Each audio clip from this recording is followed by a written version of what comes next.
pretty crazy. Hey, on Notion, go share the Ableton. Yeah, exactly. Go down to evening 20. Yeah, perfect. That's what we should share on the screen in terms of getting Crazy. started. Oh goodness, am I going to get an echo for myself? Nah, No. I muted it, so now we're good. Okay. So we are officially live. Sweet. Hello, everyone. My goodness. Ladies and gentlemen, we have been in an ice apocalypse here in Austin, but Alex and I, it's Monday night, wanted to try to get back a sense of normalcy and hop on to a live session.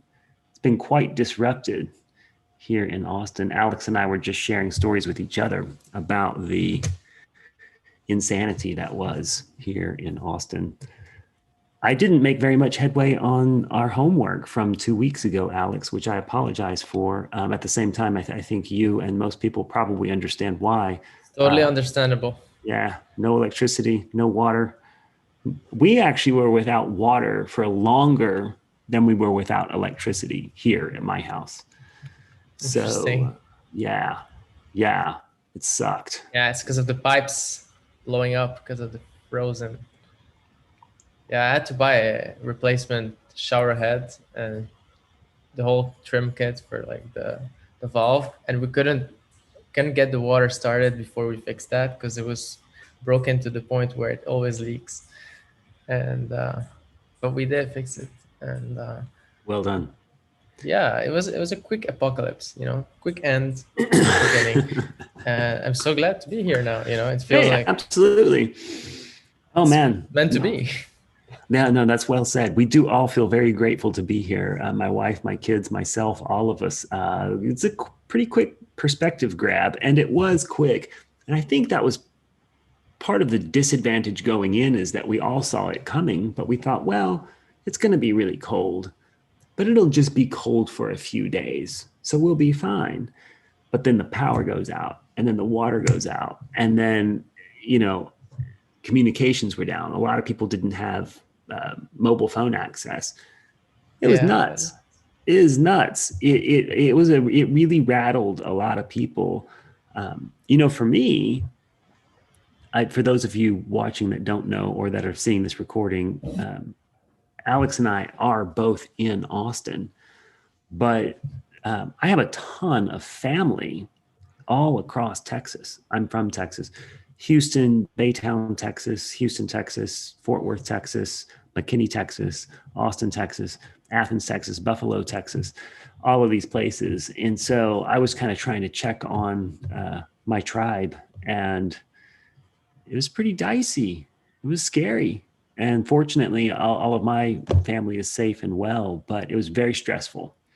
And this last weekend, today's Monday, of course, last couple of days, everything was getting back to normal, but there was some whiplash of just like, whoa, like Alex said, it was an apocalypse. It was a quick one, but it was pretty crazy. So good to be alive, just like you said. Yeah, really felt like a movie. It did. And then there's music. Man, I have so many things to say about music. One of the things I find interesting about an apocalypse is I wasn't able to focus on music. A buddy of mine from work mentioned to me late last week, he messaged me through work, hey, I picked up my guitar today, and it was so good to just feel a little sense of normalcy playing my guitar. And I smiled. I picked up my guitar a number of times during it, and it was a comfort. So that was really cool, like music being this important thing, even during this trying time. But it was also interesting that from a creative project standpoint, sort of some of the hard things that I need to be doing to level up in my music, that stuff was hard to do during the ice apocalypse, which like Alex said, totally understandable, right? We didn't get to our homework. We didn't get to those to some of those hard things because you're just so distracted.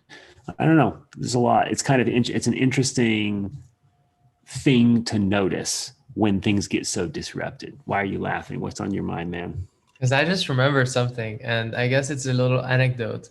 Um, okay, so that it was the second morning at Sam's when it was snowing, and we were about to go.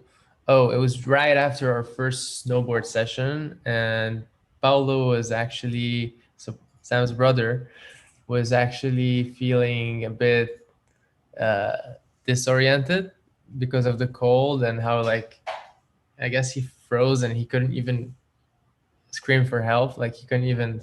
But so when we stopped, he was like, he was gone for a minute, and so we had to raise his legs and stuff, and Oh my gosh. and put him in the sun for a few minutes, like for a few hours. Wow.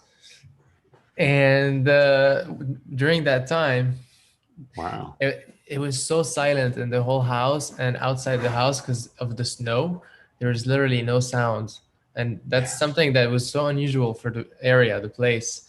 And it was so silent like that. And then I picked up my guitar, the steel guitar that Zafir had for me. Like, he left it in my car, so it was stuck with me because I was supposed to go and fix it at Guitar Center. So I started jamming on that guitar, and like very like softly, very softly, and just kind of just going through my chords and my songs that I know, my repertoire. And it took me like 30 minutes to go through it all, so it seemed like I knew how to play guitar. And then the parents, they came and they sat and they started talking and resolving things, and like everybody started doing things productive, and I was just there playing the guitar, and it was so beautiful. Yeah. And I played like it was a real concert. Like, I played for my heart, and like during that moment, it was as if there's no past and no future. It was just that moment for a long time, long enough time, you know. So that really was like for me a big experience. It was an experience, and it was so enriching. It's priceless, and it teaches you more than lessons. You know, more than you would learn in 30 minutes of watching content, or just your boring old routine of just trying to put things together until you can't anymore and you leave. You know what I mean? Yes. That's beautiful, man. So yeah, just to say that, you know, like you can still find creativity during chaos. You can Oh, still find, actually it's the best time to find, and that's something I also wrote on my yeah. bio that my mom told me to took out, like, take it off. She told me it's for the current times we're in, it's a bit inappropriate. I said I believe in accidents, something like that. I said, like, I believe that accidents are the biggest source of inspiration, something like that. You know, something I wrote because I just felt it, and it was so real, and I had to write it as my bio. I do this sometimes. I don't know if that's because I'm a Pisces, but yeah, now my bio is just basically music producer and piano teacher. That's what I do right now. So it's my title. Wow. I dig it, man. I dig it. No, and I absolutely agree that I think music and art, when the COVID pandemic initially hit, um, obviously it was a logistical sort of just like, whoa, disorienting kind of time where you all of a sudden couldn't go places where people were. And we weren't used to that, right? It was this really disruptive sort of thing. And for Badass Backpacks and our creativity and the fact that everything kind of changed, there was this surge in that time of, well, wait a minute. It's not that during this crazy time that all of a sudden art doesn't matter anymore. It's actually, in these crazy times, art matters now more than ever, to sort of give people some hope, to give people entertainment is maybe the wrong word, but something to behold, something to value, something to cherish, something to be grateful for, something to connect with in just that collective humanity way. And so, Yeah, I've been thinking a lot about artists and music and how grateful I am to have access to so much great music these days. It's pretty epic. Speaking of which, Daft Punk announced their breakup today on February 22nd. Took my breath away. Not something I was expecting.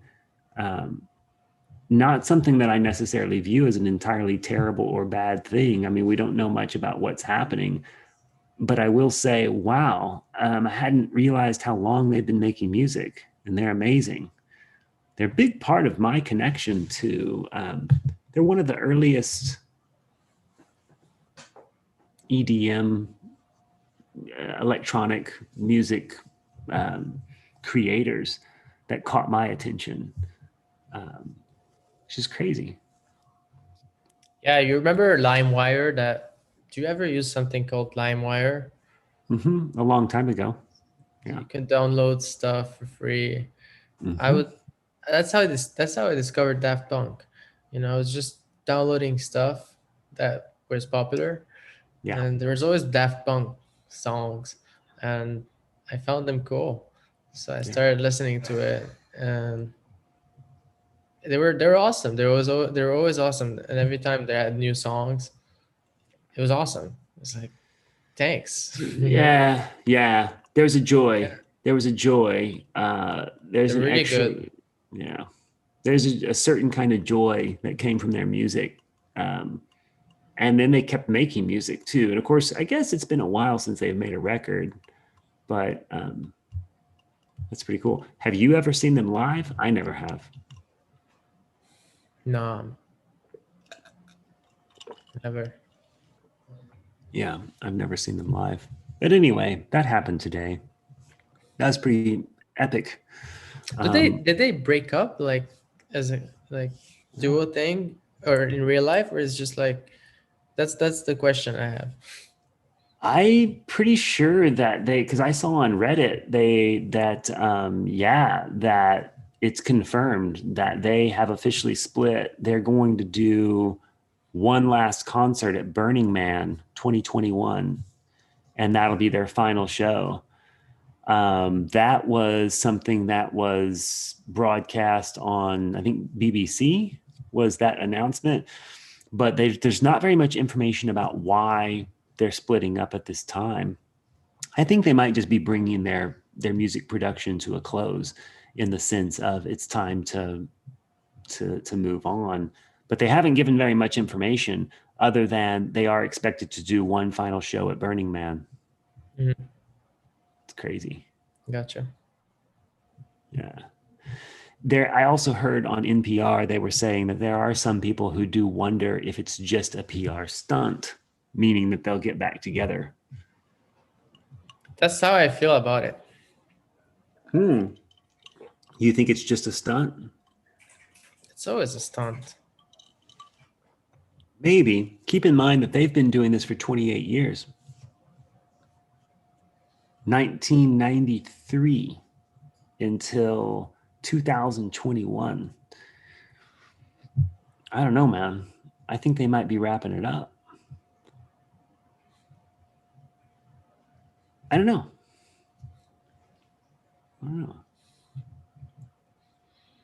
We'll see. What else? Well, I suppose before we wrap up the stream tonight, we got derailed. And as Alex mentioned earlier, give ourselves permission to have a whiff or have a miss, especially just in light of what's been happening where we are, no electricity and all that good stuff. But music's still important. So no, I've had a lot on my mind. I don't think I 1 second. I don't think I shared on the live stream last week that I've been pretty excited about a little toy that I got for my guitar making. And I've been excited to create some noises and some sounds with this Boss SY1 synthesizer pedal for my guitar. I'm looking forward to making some noise on that on the blog. I'm looking forward to picking things back up with trying to make a track using Alex's sort of 4-step approach. We talked about step 1 and step 2 in the last few sessions. I think next week when we get together, I'd love to pick it up at session 3. And in the meantime, I'm going to be trying to collect some initial stuff. How far did you make it in your work before session 3, Alex? Well, I did that one live. It's one of my creative flows. I always name my creative flows by the date, and maybe I'll give it a title, but it always starts with creative flows, as in it's a white canvas equivalent for music production. I just open the session and I can do whatever I want. If it ends up becoming a piano flow, so be it. If I end up working on a thumbnail for a YouTube video I'm doing and I'm walking you through the process, why not? Like, it's just about sharing my creative process where I allow myself to be in the zone, in the flow. Where the whole purpose is that I'm getting into something 100%, and it's my flow, and it gets spiritual. And like, if somebody's with me and he's not on my vibe, it's gonna be challenging. It's gonna bring me down to his vibe. You know what I mean? So like, either you come with me on my vibe and you have to surf, and you have to never say no. Like, we're exploring. So like, if I end up like, we're working on a song, but then I end up spending 50 minutes designing a specific sound in the song, it would be easy to say that was a waste of time. Like, that was not the agenda. Like, why did you? But again, it's a creative flow, and it's a practice. I do it all the time. So like, there's no wasting. Like, it's always good. Everything I do always connects in the future to something else. The next time I do something similar to it, I'll be an expert. So I love repetition, and I love doing, and I don't see anything as waste of my time. A lot of people see it as a waste of time, and that's why I want to tell people, like, you're never wasting time when you're in the zone, when you're creating. Like, it doesn't have to be about the outcome. It doesn't have to be about the result. Like, maybe you're never gonna make it. Like, you're never gonna reach your goal.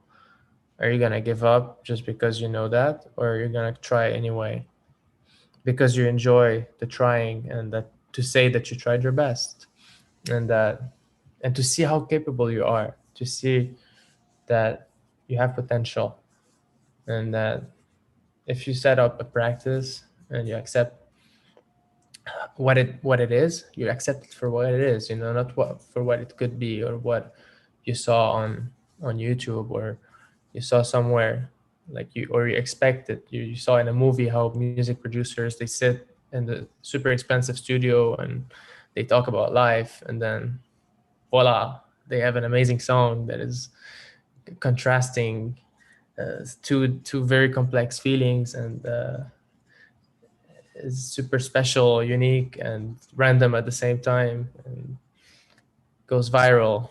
And it's like, either I have this or I'm not gonna try.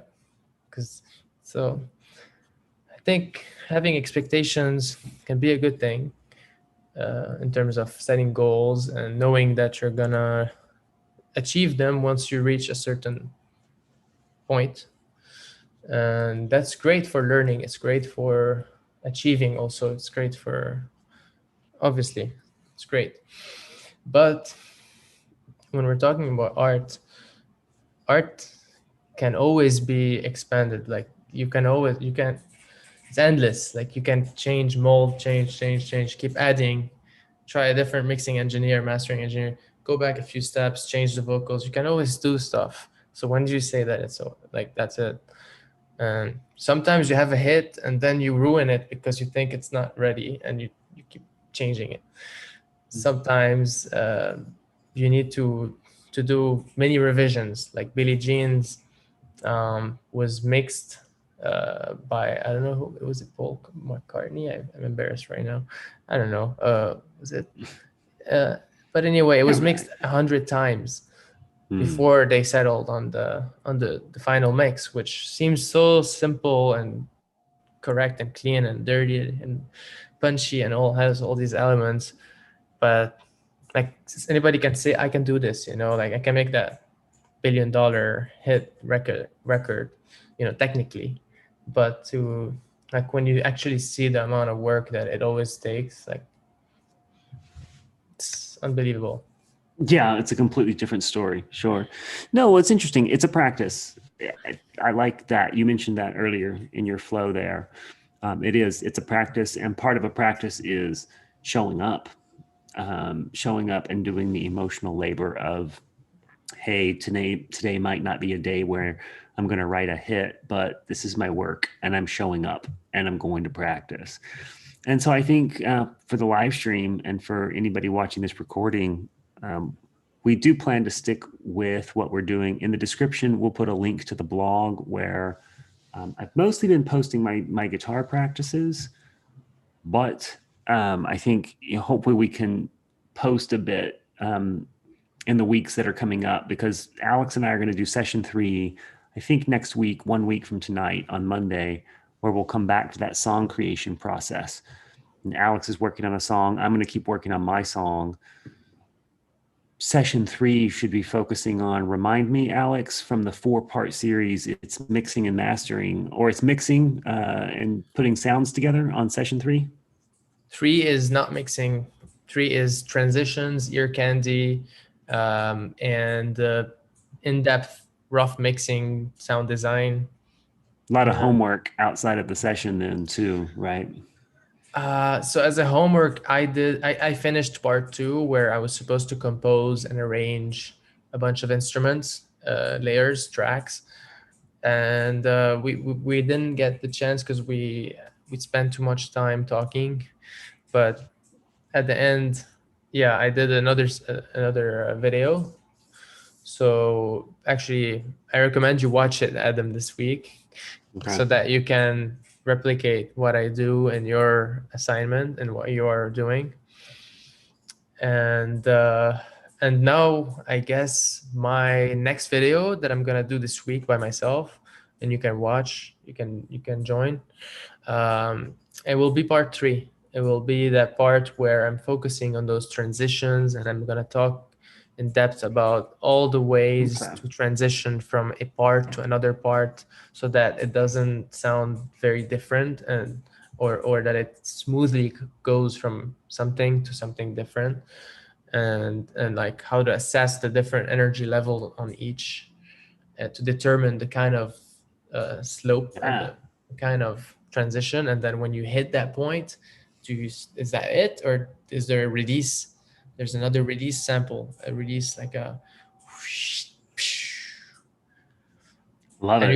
you gotta add those everywhere you can, and that's your ear candy and your perfect mix. If you listen to Avicii or Martin Garrix, or all the big EDM guys, Deadmau5, they always have ear candy, man. Like nobody comes and says, "Oh, it's too cheesy for me," but some people try. Some people do, and they create amazing shit. Like it's different genres. There are genres around those things, but progressive house music, and commercial music takes a lot from electro house and French house, and so yeah, like that's what I'm gonna do. I'm gonna take those sounds we have, those compositions, those instruments, and I'm gonna try to make them connect better with each other and contrast, and take different parts of the EQ, equalizer spectrum. So the bass is the bass. You only want to have the sub bass there and the kick, and then you have the mid section, low to the high mid. That's where all the instruments live, the pads. But each instrument may be concentrated in a different area. Like the guitars may be a bit lower than I don't know, say the flutes, the brass, and then the piano is like it's like even bigger than that, bigger than both. And so we'll analyze. I will analyze each sound and see where it fits in the picture. And it's a bit of mixing. You can think about it in terms of mixing too. And I'm gonna think about the transitions and the ear candy, and like if it's missing a bunch of frequencies, like if I don't have anything in the high frequencies, I'm gonna add some ambience, some noise, some drones, some textures. It will give it life. It will bring it more to life. And if I feel like the low frequencies are too something, or not enough, I can add now a sound for that, a layer of a sound. So like maybe the bass is not bassy enough. I can add an effect that will make it bassy, more bassy. I can take your guitar that you played and add something that will add a bass to it, or I can transpose it and like change its key to make it sound jazzier and different, edgy. I can change it in time. I can chop it up. I can do a lot of things. Everything that you can do in Ableton is now kind of okay to do in part 3. It's kind of, it takes what we have already and it plays with it now with complex stuff. And so it's very interesting. It's very in depth. And so I'm going to try to explain everything I do very carefully, but I go quick, I move, I make Okay. moves. And I love so, it. So you're going to be producing that and shipping that on YouTube before our next session 1 week from tonight. Yep. Expect that. Let's say maybe, I don't know. I never know when it comes. It's okay. It's okay. Yeah. Hey, listen. Yeah, I'm not. I don't think we even need to put a deadline on it, other than to say that'd be awesome if I can watch that over the weekend, and then Monday night, 1 week from 1 week from now, hop in. I might be going camping with one of my children, just for some, nice. some out of town time over the weekend. But that said, I'll be back Sunday afternoon, which would mean I could watch whatever you've created. And then that way, when we hop in on Monday, hopefully we can kind of mount the running horse, so to speak, right? That like we've got this project that's kind of running along, and hop onto it in motion by just using these recordings. I think it's absolutely a brilliant way to catch up with part 2 and what you've already done. Part 3, share a little bit. We'll catch up 1 week from tonight and do a live stream, which basically pushes us into the final stages, right, of part 4. And that means that on March 1st, that gives us a 1 month timing from when we started to look at what were we able to create. And then from there, I'm hoping that some of these next live stream sessions, we can take the whole process and wash, rinse, repeat, but dive into different aspects of it and sort of see what we can do to make some music, which, as we mentioned at the beginning of tonight's session, more important now than ever, it seems. Yeah, man. This is amazing. I'm so grateful that we were able to keep it simple. And it's only going to get better, as I get more gear and I get more situated, more camera angles. You know what I'm saying? Yeah, like, well, and actually, show my fingers when I play on the keyboard. I love it. I want to see that too, and I want to. Yeah, we need to talk more about that. I don't know. It's been interesting. I've been trying to look at what kind of tripod up above you we could figure out, and some lighting. So that's going to be interesting. Y'all stay tuned, and we'll see where Alex's studio space goes over the next couple of months, and same thing for my space as well. We might have to do some Ableton experience sessions about that. We're also going to have to do some conversation about the new upgrade to Ableton Live 11, which hits for everyone soon, right? Oh yeah, it's already there now. Yeah, people already talking about it. Teatro made a video about it. Everybody's making videos about Ableton 11. Yeah, JC, I'm sure, made a video about it. That's awesome. I need to get it. I'll keep you up to date on that, dude. So great to stream tonight. I'm glad that we survived Icepocalypse, and I'll look forward to being back live again next week. And Alex and I will be at it making some music. Y'all take care. Onward.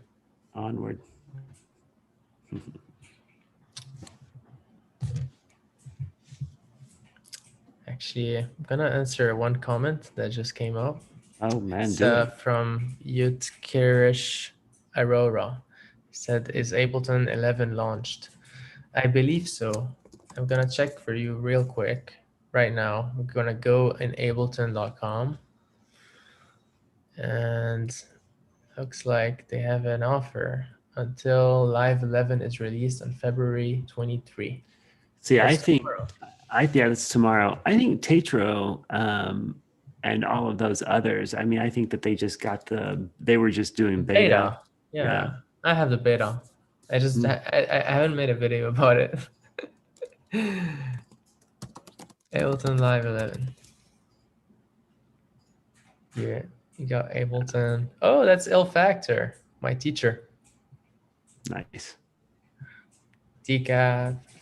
Elephant is really good. I love the elephant videos. Really well done. Nice. Good things. This guy is awesome too. Yeah, man. Listen, there is yeah, there's going to be a lot to talk about, to say the least. Yeah, man, things are moving forward. Indeed. Y'all have a great rest of the week. We'll catch up with you at the next session. All right. Stay on here. Let's see what happens I'm curious. I'm not at the controls. What happens when you cancel the